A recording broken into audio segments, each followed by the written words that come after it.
The more things change, the more the goals don't show up. We recap a couple of frustrating losses to start the homestand, a look ahead to what is to come for the Minnesota Wild, and a couple of injury updates as well on today's episode of Locked On Wild. You're Locked On Wild, your daily podcast on the Minnesota Wild. Part of the Locked On Podcast Network, your team every day.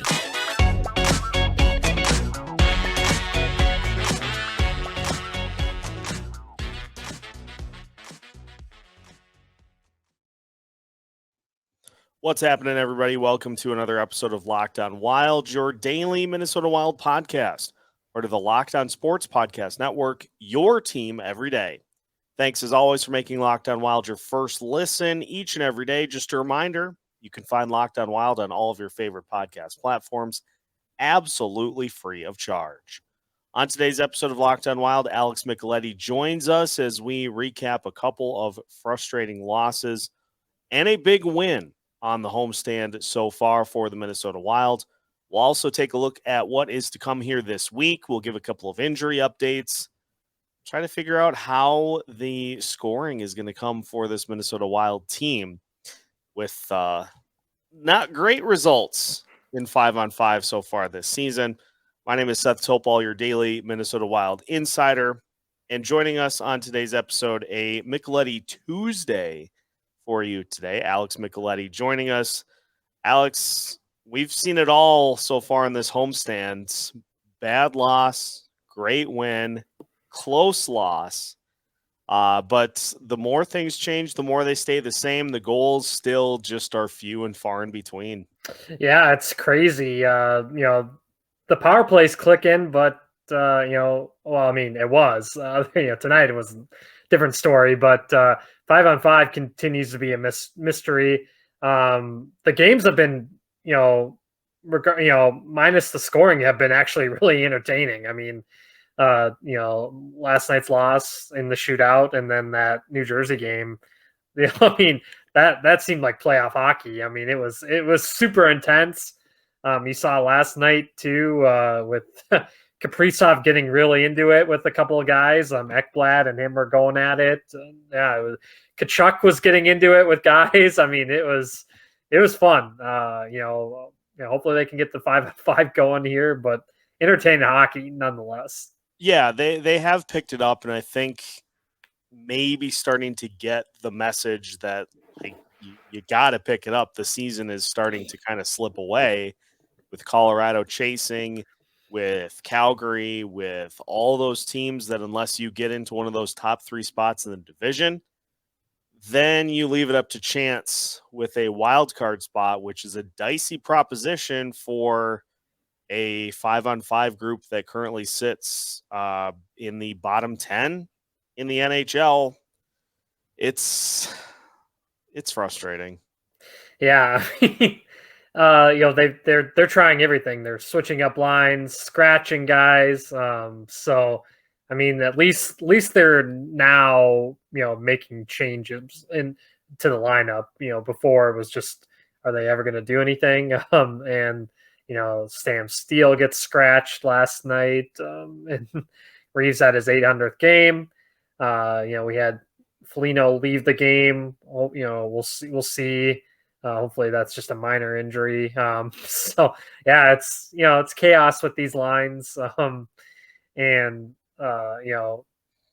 The penalty kill at least shined last night too. That was insane. 7 for 7. You never really see that. With Nathan MacKinnon, in company coming here, and Jason Robertson,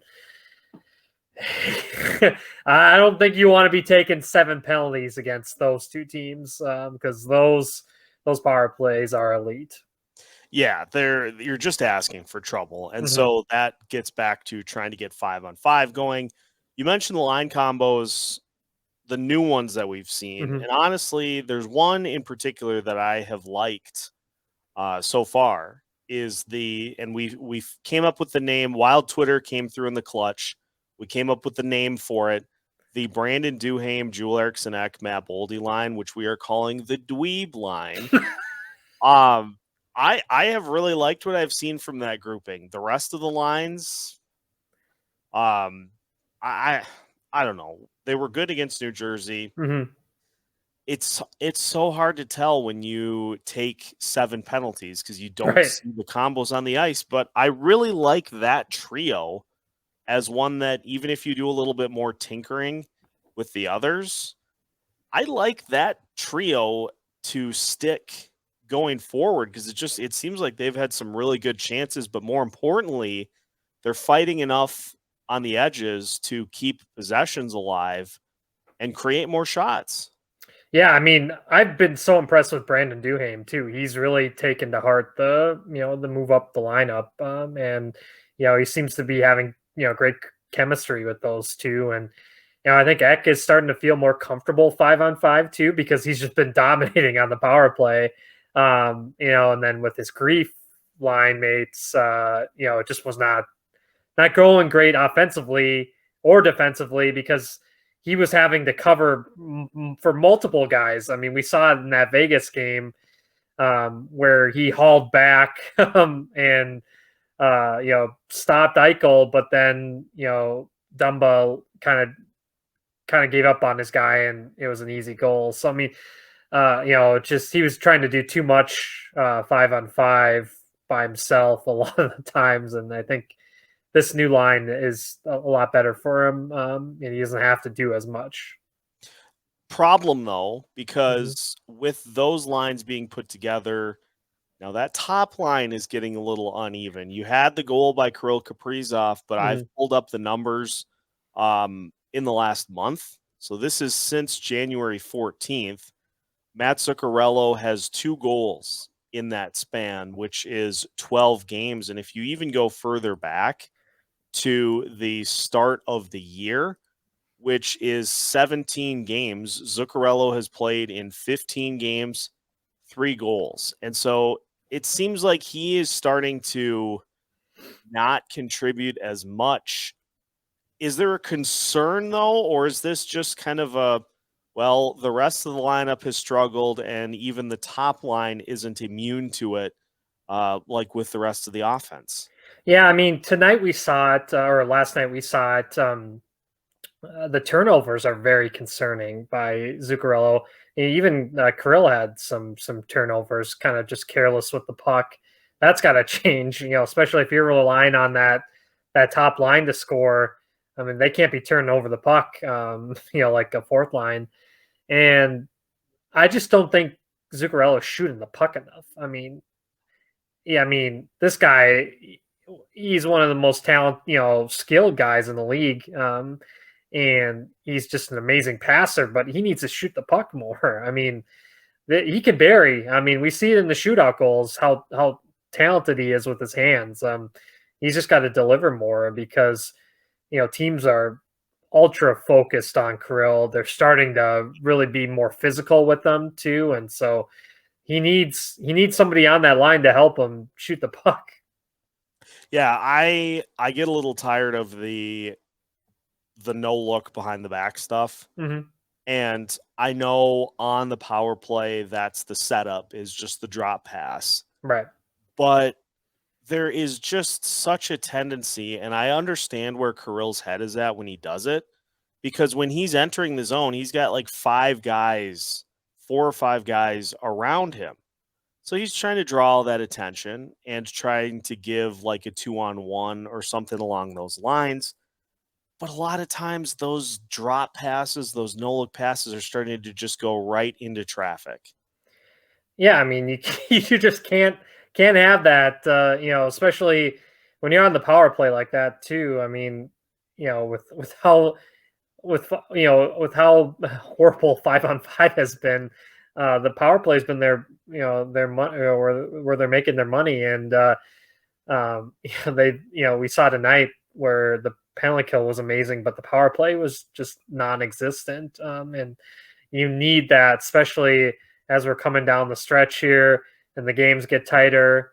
And you have a lot more teams that are, in the playoff race than usual, or teams that haven't been there, and they want to be back in that race, and so it's just going to be dog eat dog here, and you definitely have to try to win those ones in the division too, because it can make a difference, every night. I mean, a lot of these games are becoming 3-point games, where you're taking it to overtime shootout, and then it becomes that that team gets one team gets two and one gets one, and just it creates chaos with this scoring or point system that the NHL now has. Yeah, it's a lovely system they've got. And it just does go to show you that, especially like you said, against divisional opponents, you just got to take care of business in regulation. Mm-hmm. Otherwise, then especially like if the Wild were to have it go to overtime against the Avalanche, then you're only gaining 1 point. Like you gotta get the 2. Well, we'll talk about Colorado as well as the rest of the week, because it does not get any easier as the rest of the week goes. So we'll preview the 3 games remaining here this week.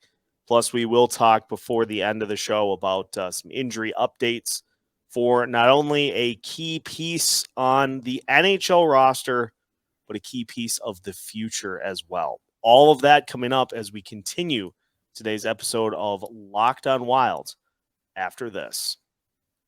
Today's episode is brought to you by the exclusive sportsbook partner of Locked On. That is none other than America's #1 sportsbook, FanDuel. And FanDuel is here to help you through the midpoint of the NBA and the NHL season. If you haven't signed up as of yet, take listen, because new customers get a no-sweat first bet on up to $1,000. That's bonus bets back if your first bet doesn't win. Just download the FanDuel Sportsbook app. It's safe, secure, and super easy to use. You can bet on everything from the money line to point scorers, even threes made. Plus, FanDuel even lets you combine your bets for a chance at a bigger payout with a same-game parlay. So don't miss the chance to get your no-sweat first bet up to $1,000 in bonus bets when you go to FanDuel.com/lockedon. That's FanDuel.com/lockedon to learn more. Make every moment more with FanDuel, an official sports betting partner of the NBA and Locked On.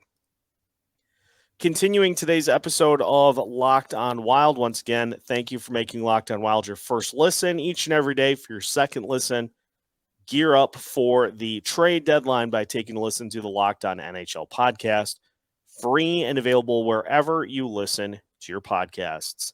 Seth Topol joined by Alex Micheletti, and Alex, we get the Avs on Wednesday. A nice, wonderful 8:30 start, at least, depending on what happens with the previous game.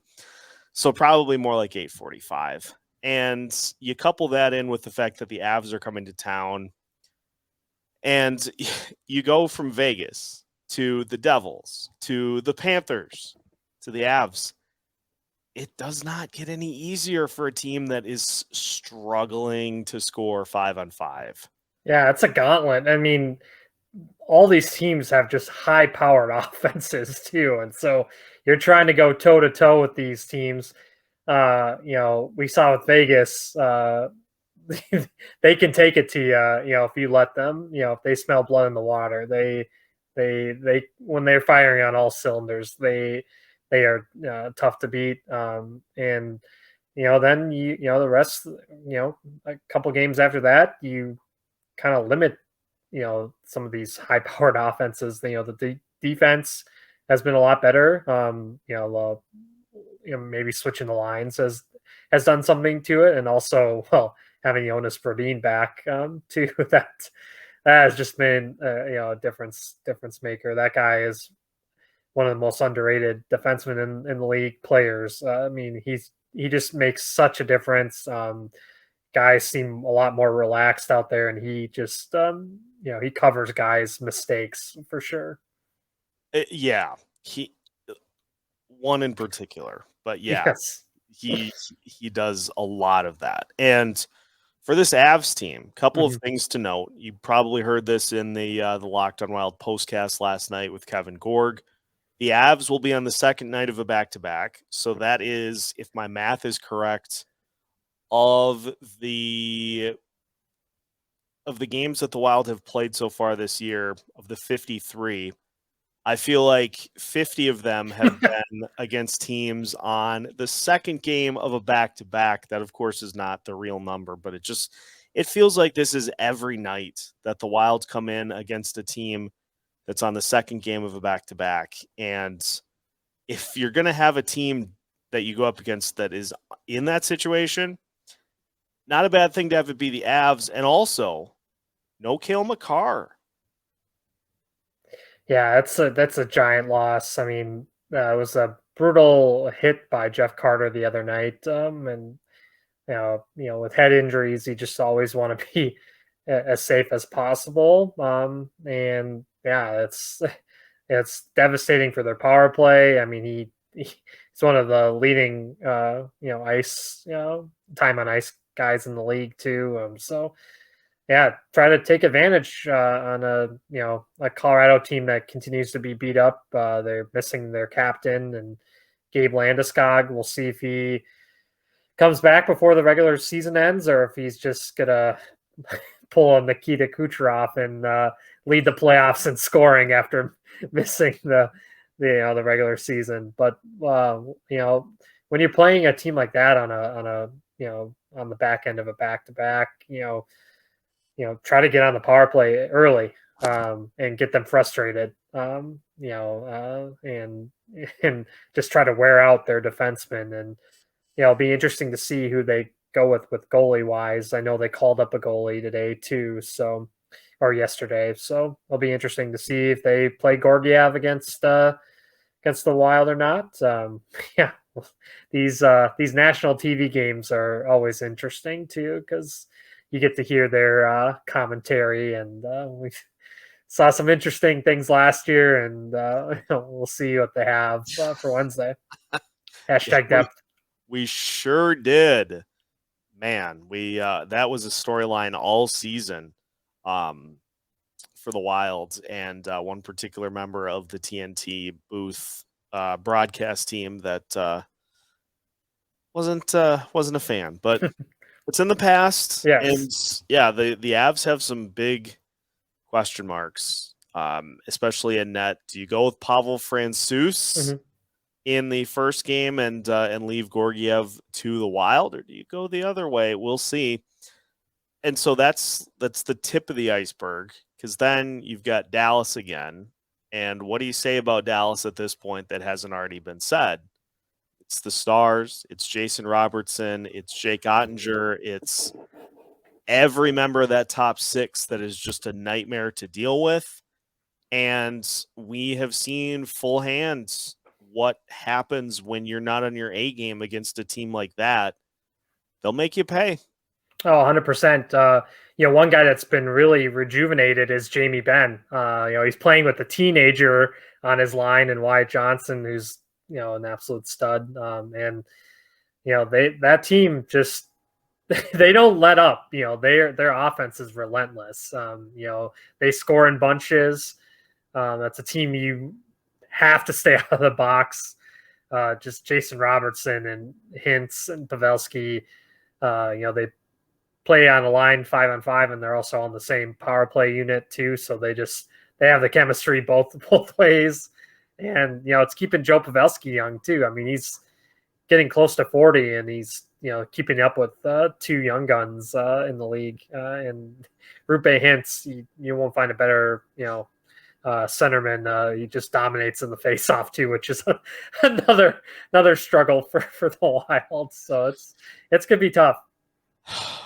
Yeah, it will. And I feel like we've played Dallas so frequently lately that that's really all you need to say about them. But a team that we haven't seen much, the Nashville Predators, who are very Nashville-y this year so far. It's been up, it's been down.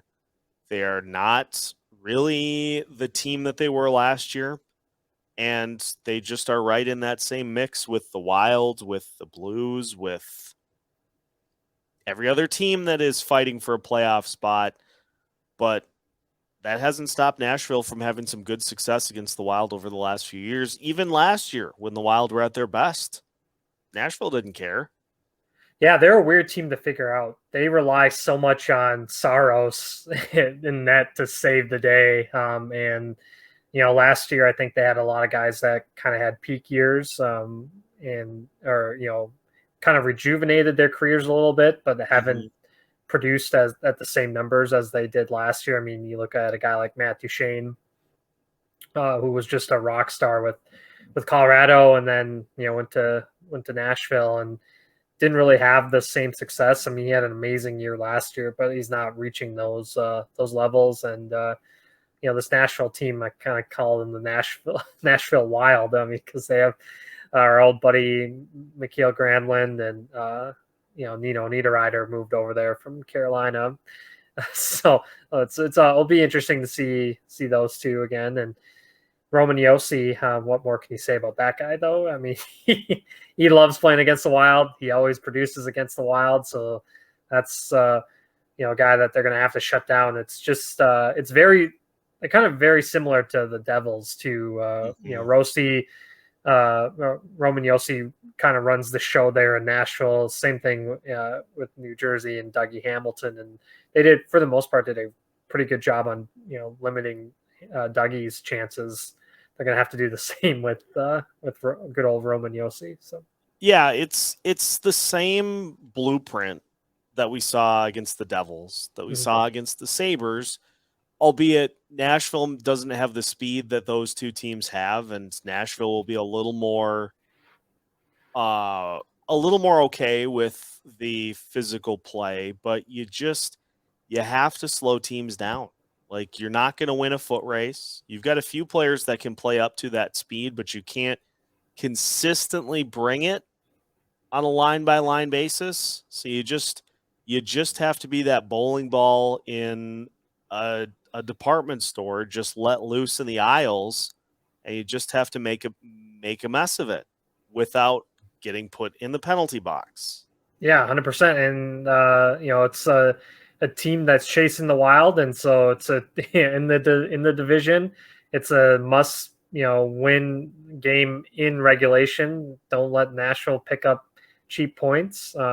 Get your two and keep on fighting. Keep on. You're gonna battle with Colorado down to the end here, because it doesn't seem like Dallas is letting up, and it doesn't seem like Winnipeg's letting up. And you got a team like Edmonton on a roll right now. So the Pacific teams aren't letting go. LA is beating everybody. They are. I mean, it's incredible what they're doing with Phoenix Copley in that just an unknown unknown hero for them. And Seattle, they are just they refuse to let up. Yes, wagon. So I mean, if you don't get in that top three, it's a battle for the wild card too. It's literally I think it could come down to the game 82 for sure. Yeah, it's going to come all the way down to the end of the season, which I can't wait to be sweating that one out in real time. But we will. So no worries there. Speaking of no worries, it seems like the Wild may have dodged a legitimate injury concern with Marcus Foligno, so we'll update on that. We'll update on a piece of the future who also sustained an injury in this week. And we may also talk about a player or two that are linked to the Minnesota Wild as we continue today's episode of Locked On Wild after this. Our next partner has a product that I use literally every day. I started taking AG1 because it helps you simplify your vitamin and supplement routine. All you need is one delicious scoop of AG1, and you are absorbing 75 high-quality vitamins, whole food sourced superfoods, probiotics, and adaptogens to help you start your day right. This special blend of ingredients supports your gut health, your nervous system, your immune system, your energy, recovery, focus, and aging. Best of all, it is lifestyle friendly, whether you eat keto, paleo, vegan, dairy-free, or gluten-free. AG1 is a small micro habit with big benefits. It's one thing you can do every single day to take great care of yourself. Right now, it's time to reclaim your health and arm your immune system with convenient daily nutrition. It's just one scoop in a cup of water every day. That's it. No need for a million different pills and supplements to look out for your health. To make it easy, Athletic Greens is going to give you a free 1-year supply of immune-supporting vitamin D and 5 free travel packs with your first purchase. All you have to do is visit athleticgreens.com/NHL Network. Again, that's athleticgreens.com/NHL Network to take ownership over your health and pick up the ultimate daily nutritional insurance. Final segment of today's episode of Locked On Wild. Once again, thanks for making Locked On Wild your first listen each and every day. For your second listen, make sure you check out the Locked On Avalanche podcast to get some more intel on the opponent for the Wild come Wednesday night. Free and available everywhere, just like Locked On Wild. Seth Topol joined by Alex Micheletti. And Alex, let's talk about Marcus Foligno. Took a puck off the inside of the knee. I let out a groan, like a physical groan when I saw it happen because, as was pointed out, there's no padding there.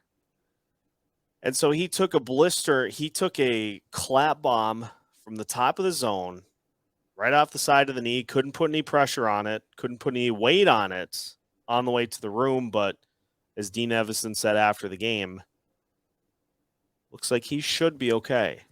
Yeah, I mean, he's had a really tough season. I think when it's mentioned, like, there's a forward banged up in the lineup, and we might be having, an extra guy, skate in warmups.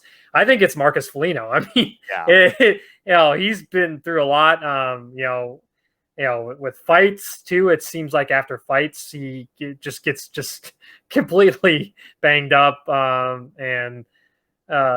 We've seen it, throughout, history, guys breaking legs from or kneecaps or, doing, ligament damage from pucks in that area and in lower areas. Hopefully with this off day, he can get some, rehab and treatment in, and because they're going to need him for Colorado. Colorado's not only are they a speed team, but they can be physical. They love to throw the body, and it's a heated rivalry with the Wild. It is, and as you alluded to, it comes in an ill-advised. There we go. Mm-hmm. An inopportune time for Foligno, because it seemed like over the last couple of games that he was starting to kind of get back on track. Mm-hmm. And then this happens. So you wonder if there are going to be lingering effects from this.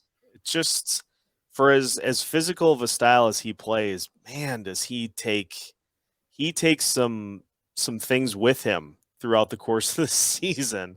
Yeah. He's a heart and soul guy. He's a leader on this team. I'm sure if you asked him to, he wish he was scoring more.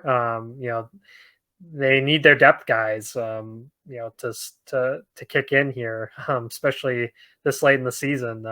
It's not 100% his fault. With the way his line was, playing up to this point, and then the switch of the lines, I think has helped him.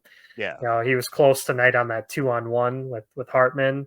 They just couldn't finish there, but it seems he's playing with more focus and more of the old Marcus Foligno. So hopefully this stinger doesn't linger. Yeah, and not only him, but also a piece of the future for the Minnesota Wild. Brock Faber sustaining an injury, although, as Michael Russo pointed out, he should be okay by the time the Wild are looking to sign him, which is great news because I think anybody who has followed this team for even a second has a particular spot in mind in the lineup that could use a fresh body on the roster, and hoping that Faber will be able to get back to where he can play so that the Wild can put him in that spot. Yeah, I mean, he's, I watch him a ton at Mariucci, and yeah, he's having an incredible junior season. He's one of the youngest juniors in college hockey, and he's a leader. He just is a amazing shutdown defenseman, and I think everybody's clamoring to see him with Jonas Brodin. That would be so much fun. Good luck trying to score against those two. And he's a piece that everybody's been wanting to hear. And once he's able to show his talent, I think the Kevin Fiala, where's Kevin? That will start to finally dissipate, and Brock Faber will be able to show why he was a second round draft pick, should have been a first round draft pick when he was drafted, and a guy that Billy targeted right away when Rob Blake gave the phone call to him. When you said where's Kevin, as I get more kind of connected with members of the Wild Twitter sphere, I just imagined Kevin Fallness just waving. Yes. I'm right here. So yes. If Kevin Fallness is listening, hi, and get some more selfies out there on Twitter. That's what the people want. So yes. Great news to hear on Faber and Foligno as well. We'll see how that turns out with both of those guys. We'll see how the game against the Avs turns out, because we'll leave it on the cutting room floor, but for the Wild to consider names that they have been linked to here recently, such as Brock Besser and Patrick Kane, for them to consider going after those guys, they're going to need to pick up the play. And so win out this week, and maybe Bill Guerin will pick up the phone. Yeah, this team is so interesting. Earlier in the week and earlier in the homestand, we're like, oh man, it might be time to sell. And then then they have a big win against New Jersey. They play really well against Florida, and now they're back in the conversation that, hey, we need to add, we need to figure out the 5-on-5. It's interesting because he listened to Bill Guerin made the media rounds, and he said he thinks it's an internal thing that needs to be fixed. So yeah, it's tough. The prices are extremely high right now. We saw what it took to get Tarasenko out of St. Louis there, and I don't know if Bill wants to give up a first, but it's interesting. And some of the guys that are available, it just the Wild might not be able to take on just because they have, they're not a rental, they have term on their deals, and that's what's holding back, because just with how the cap is, they can't afford to have a guy with multiple years on his contract. Yeah, that seems to be the thing that's derailing the potential Brock Besser trade, which continues to have legs. But Bill Guerin is in the taking the kids shopping phase of the whole thing. Is your kid, in this case the team, sees a toy on the shelf and says, hey, I want that. Can I get it? Please, please, please. And Bill Guerin is asking well, have you behaved recently? And there's just that little bit of pause. And then the team's like, yeah. He's like, Okay. So we'll see. If they continue to behave, and by that I mean win, then he'll probably make some calls. But if not, then it's going to be on this group to try to figure out the rest of the season. They've shown they can do it. It's amazing. They, when the competition gets harder, some of these teams, they just, have found a way to beat. That Devils team, say what you want to, without Jack Hughes, that's still an amazing team. And they found a way. And so we'll see if they can do it against a couple of, central, division opponents, or a trio. It's a crucial 6 points that they can pick up here. So, hashtag find a way. Hashtag find a way. And we will see if the Wild can find a way here this week to pick up some huge wins against divisional opponents, but that will do it for tonight's episode of Locked On Wild. So now that your first listen of the day is done, once again, make sure you check out the Locked On Avalanche podcast to get some more intel for the Wednesday matchup against the Avs at XL Energy Center. Free and available wherever you listen to your podcasts, just like Locked On Wild is. So make sure that you follow everywhere, subscribe on YouTube, and make sure to check us out on social media so you don't miss out on any content related to the Minnesota Wild as the season moves along. Locked On Wild is free and available everywhere with new episodes every Monday through Friday as part of the Locked On Sports Podcast Network.